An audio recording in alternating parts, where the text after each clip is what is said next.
So under the Islam system, actually the modern banking system it's not about the modern banking system being compatible or incompatible with Islam, the mechanism or the system of Islam, right? It's just how we approach this modern system from the basic viewpoint of understanding the reality and how not to harm others and things. Sorry, Richard, I'm just trying to interpret the second question that Donna presented when it comes to modern banking system, how we actually approach it from the, Sufism viewpoint.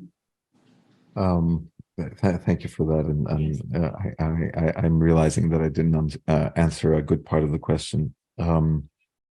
So, when we talk about economy, when we talk about finance, what are we talking about really? It is,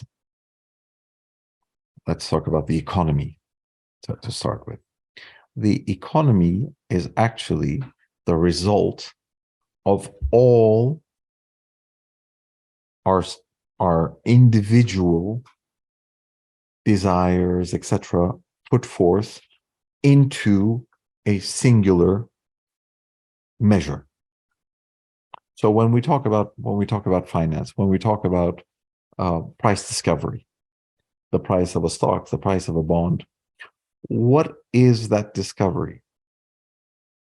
It is the thoughts of every single individual that is involved in that stock, putting forth their opinions through an open market. Okay? It is all of humanity voting with what they believe is value for something, what they believe they are happy to pay for a car, what they believe they are happy to pay for bread, and what they can no longer afford, right? All of this creates our global economy. Now, if it is all of us, if all of us are putting this forth, is this not also a part of the system of Allah? If we are the ones that created this mechanism of finance, of trade, of transaction, of globalization, deglobalization, etc.,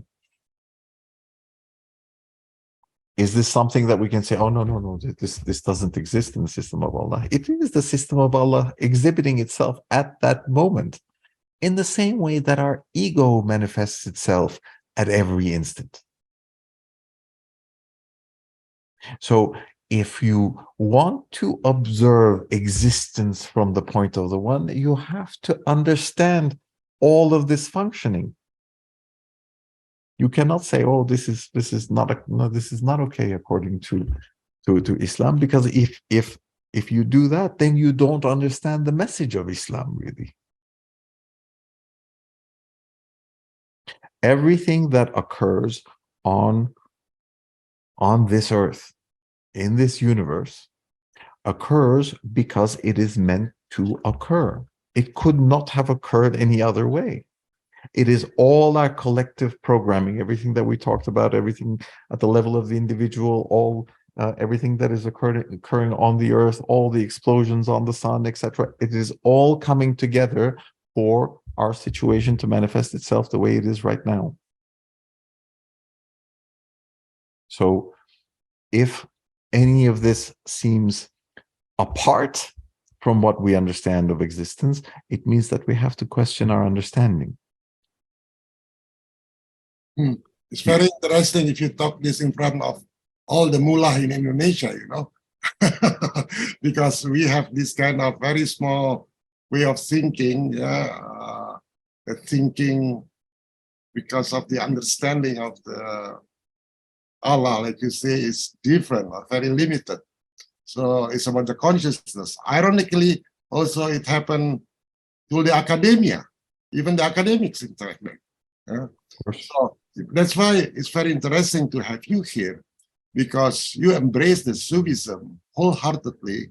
Meanwhile, your success in your life, in financial, because your view is so different, because you see it's all come from one singularity.